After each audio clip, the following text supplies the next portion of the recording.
Olá pessoal, como estão? Tudo bem? Eu me chamo Fabiano, eu sou instrutor de cursos, sou advogado aqui da empresa Fisconet.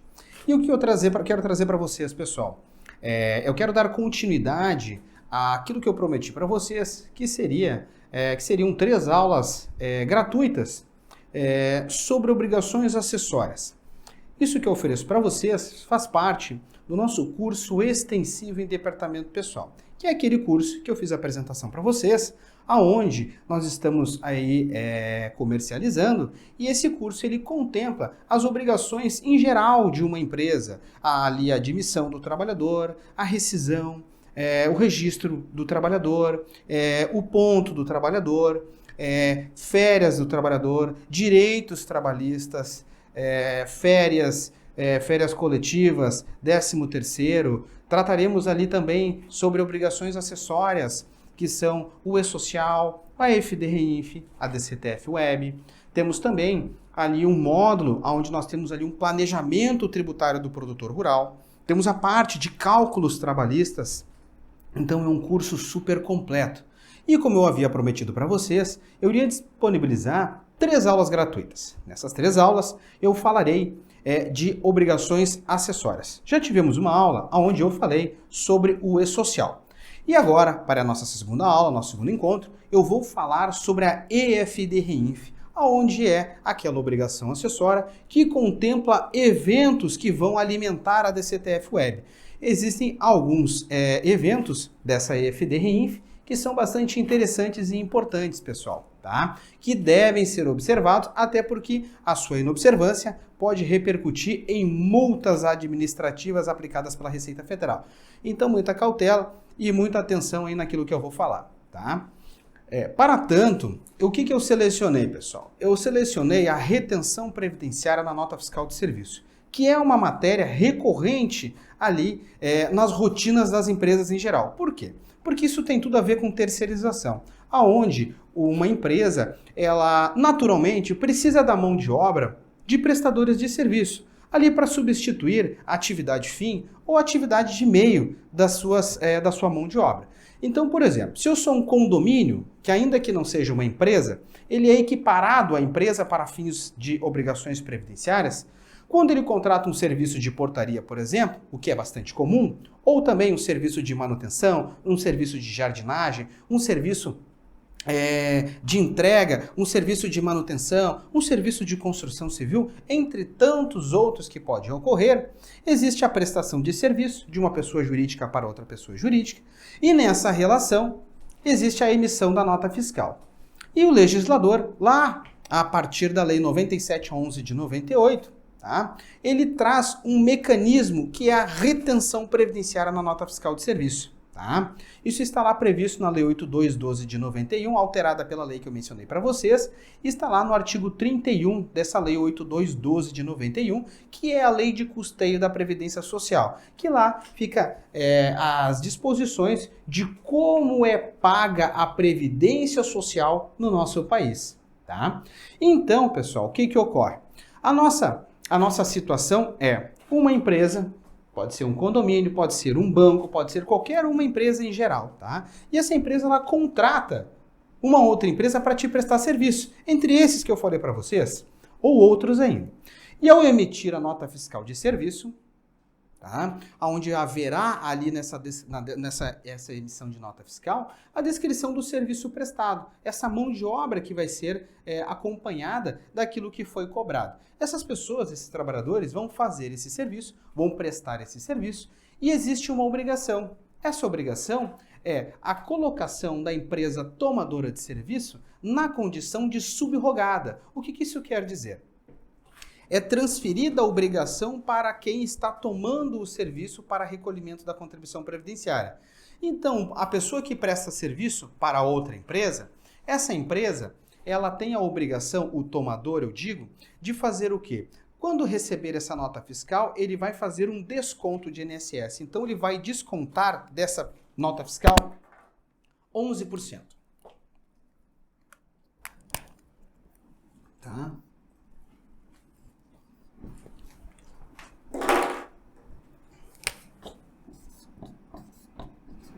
11%. tá? Ou ainda existe um outro percentual, que é de 3,5%, para empresas que são optantes pela desoneração. São aquelas empresas que têm a sua contribuição previdenciária substituída por uma contribuição sobre o faturamento, né? Então, ao invés de pagar a CPP, eu pago uma contribuição sobre o faturamento, tá, pessoal? Então, essas aqui são as duas alíquotas, tá? Os dois percentuais de retenção, que serão aplicados sobre a nota fiscal de serviço, tá, pessoal? Então, o tomador vai descontar 11% de INSS, ou seja, se eu cobrei R$10.000 do tomador de serviço, tá? Ele vai pegar e descontar R$1.100, tá? Esses R$1.100 são reservados para recolhimento ao INSS.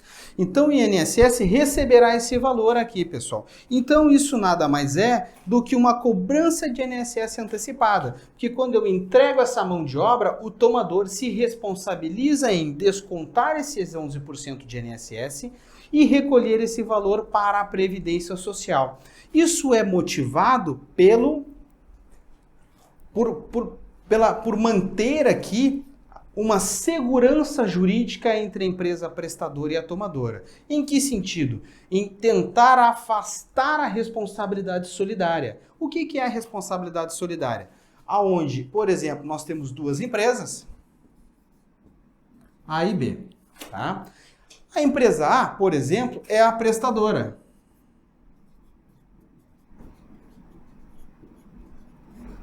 Prestadora de serviço. E a empresa B é a tomadora de serviço. Então, o que ocorre é, uma empresa prestadora e tomadora, ela vai fazer o quê? Ela vai ceder a mão de obra, tá? Então, ela vai fazer a cessão. A cessão de trabalhadores. Se há cessão de trabalhadores, a mão de obra. Se há mão de obra, a remuneração. Se há remuneração, a tributação. Então, há aqui o mecanismo da retenção previdenciária para afastar a responsabilidade solidária.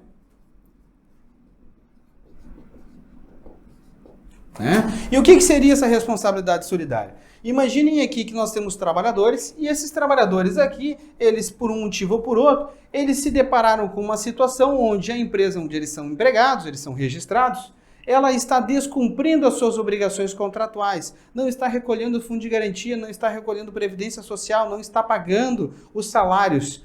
Aí a empresa tomadora tem a responsabilidade solidária, ou seja, se por acaso o empregado buscar a via judicial, eu como advogado eu iria colocar no polo passivo dessa ação não só a empresa que ele é empregado, mas eu colocaria ambas como obrigadas ao pagamento, né? Alguém vai me pagar. Óbvio que se essa aqui pagar, ela pode ir lá entrar com uma ação de regresso contra essa, né? Se ela está inadimplente aqui, possivelmente ela não vai pagar para essa aqui, tá?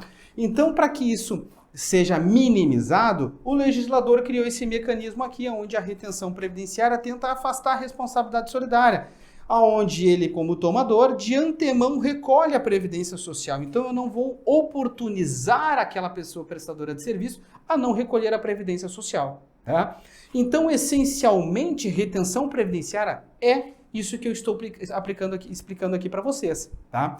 Só que esse mecanismo aqui sofreu alterações no sentido de ser declarado. Por quê? Porque havia essa informação unicamente pela CEFIP, né, pessoal? A CEFIP e GFIP, onde o quê? Eram declaradas as informações previdenciárias e recolhimento de fundo de garantia, que inclusive o fundo de garantia permanece sendo recolhido pela GFIP até que o FGTS digital seja efetivamente implantado, tá? Mas, atualmente, a CEFIP para fins de informações previdenciárias, ela foi substituída pelo o E-Social. Né? Então o E-Social faz essas informações. E aqui a retenção na nota era informada na CEFIP do prestador de serviço, onde ele fazia CEFIP com o tomador de código de recolhimento 150, né, pessoal, para quem lembra.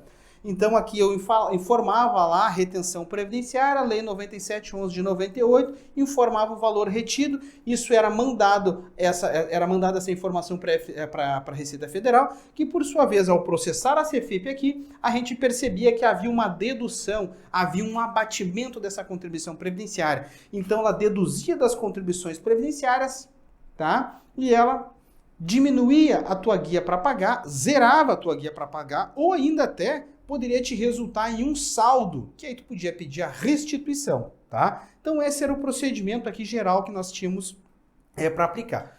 No entanto, com a entrada de uma outra obrigação acessória que vem complementar as informações do E-Social, que é a EFD-REINF, né, pessoal? A EFD-REINF, Escrituração Fiscal Digital de Retenções e outras informações fiscais, pessoal, tá? Então, uma obrigação acessória que deve ser declarada por todas as empresas, tá? Essa obrigação, por acaso, é uma das poucas que tu não precisa enviar uma sem movimento, tá? Tu só vai fazer essa informação quando houver fato gerador, ou seja, quando houver informações a serem declaradas pela EFD-REINF, tá? Como, por exemplo, aí a retenção na nota. Essa EFD-REINF, como eu falei para vocês, vou falar disso e vocês terão no curso extensivo, claro, de forma mais ampla e de forma mais profunda, e falando de todos os eventos, no módulo específico para EFD-REINF, tá? Aqui eu selecionei esses dois eventos que eu acho muito importante, eu quero entregar esse conteúdo, essa informação para vocês, tá?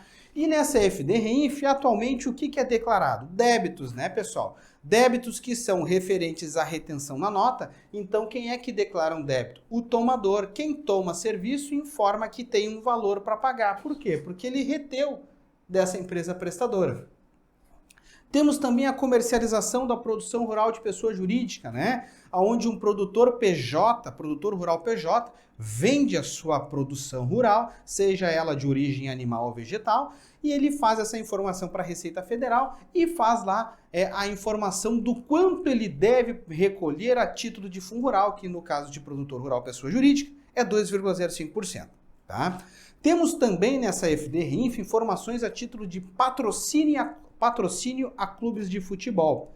Temos também a contribuição previdenciária sobre a receita bruta, a tal da CPRB, que eu havia falado antes para vocês, que também tem a retenção na nota, né, pessoal? Temos também lá a receita de espetáculos desportivos, por exemplo, um clube de futebol, ao ter um jogo de futebol, ele precisa recolher 5% a título de INSS sobre o valor arrecadado àquele espetáculo. Então isso é bastante interessante também, isso será tratado lá na parte específica de EFD-REINF. E também declaro créditos, que nesse caso aqui seria do prestador de serviço, né, pessoal? Ou seja, ele informando para a Receita, olha só, eu prestei serviço para aquela empresa e lá eu tenho um crédito de R$ 1.100 que eu quero me aproveitar, tá? Então são as retenções pelos serviços prestados. Então muita atenção, porque isso aqui é recorrente entre essas outras situações que eu falei para vocês. Então é bastante comum que nós tenhamos isso aqui na rotina e a gente talvez possa passar despercebido. Destaco, por exemplo, condomínios acabam se atrapalhando e muitas vezes é bem comum nós termos aí contratação de prestadores de serviço e não promove a retenção. E aí quando se deparam lá com uma reclamatória trabalhista, aonde uma pessoa que sequer tenha sido teu empregado está lá pleiteando vínculo e cobrando direitos trabalhistas dos condôminos, tá? Então isso acontece infelizmente. Então, atenção à obrigação principal e atenção à obrigação acessória, até porque ela também pode repercutir em multa, né, pessoal? Então, bastante atenção. E aonde eu quero chegar nos eventos. E aí nós vamos ter quais eventos, pessoal? Nós teremos eventos da EFD-REINF, nesse caso aqui para informações que eu falei para vocês aqui acerca da retenção previdenciária na nota fiscal, que é o evento 2010, que são os serviços tomados, tá? Então aqui, ó, eu tenho o evento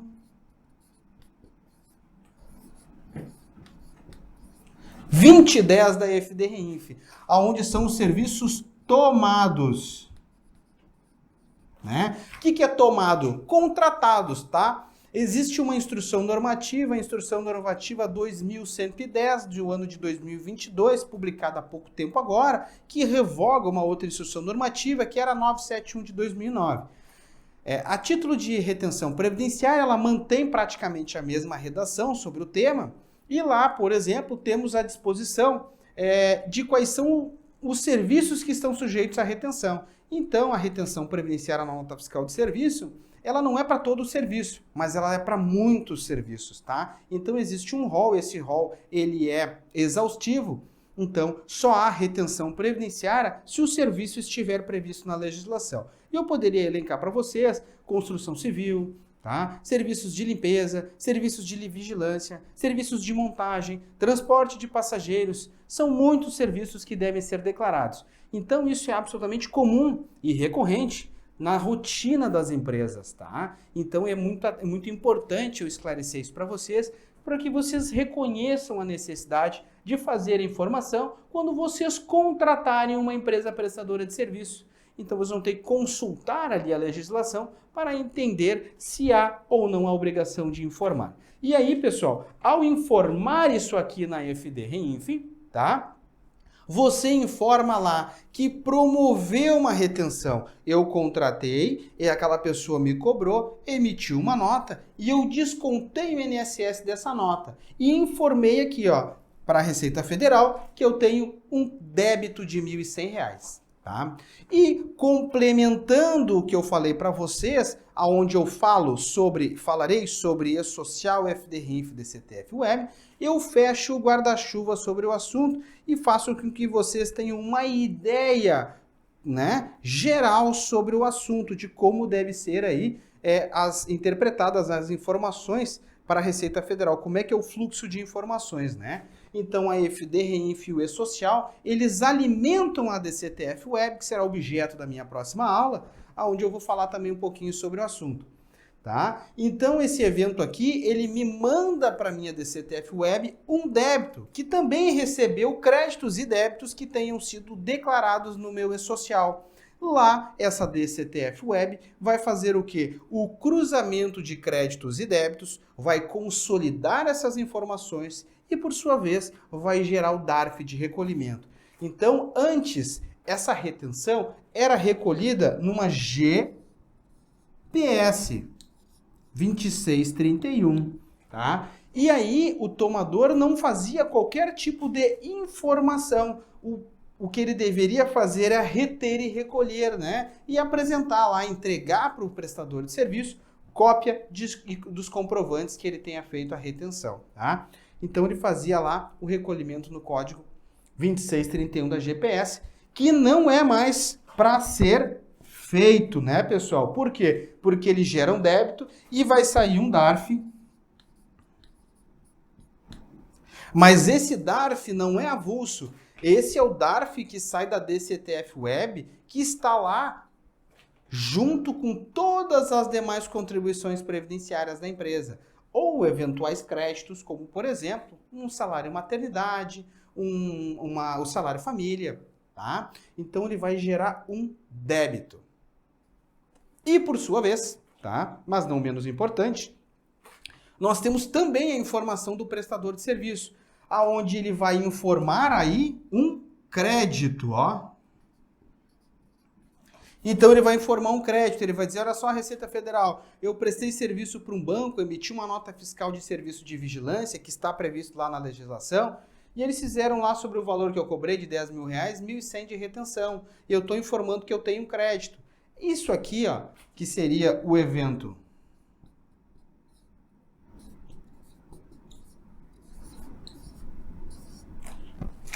2220, tá? 2020, desculpa.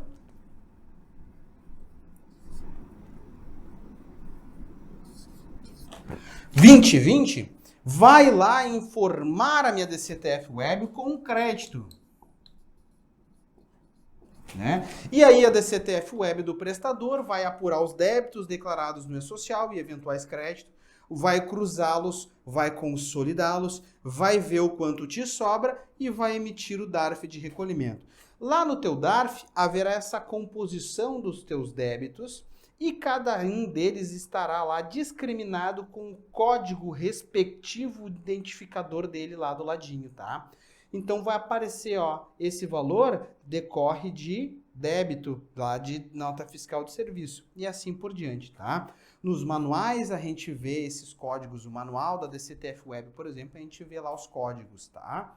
Então assim, ó, esse seria aqui o cenário para uma empresa prestadora de serviço e de como ela deve tratar aí os seus débitos ou créditos, né, como no caso de prestador de serviço e no caso de tomador de serviço os débitos, e por sua vez, como deve ser feita a informação para a Receita Federal. Então, reforçando que a GPS 2631 ela não é mais utilizada, utilizamos aqui os eventos 2210 e o 2020, né? No caso aqui os serviços prestados e aqui os serviços tomados. Um declara débito, um declara crédito. A DCTF Web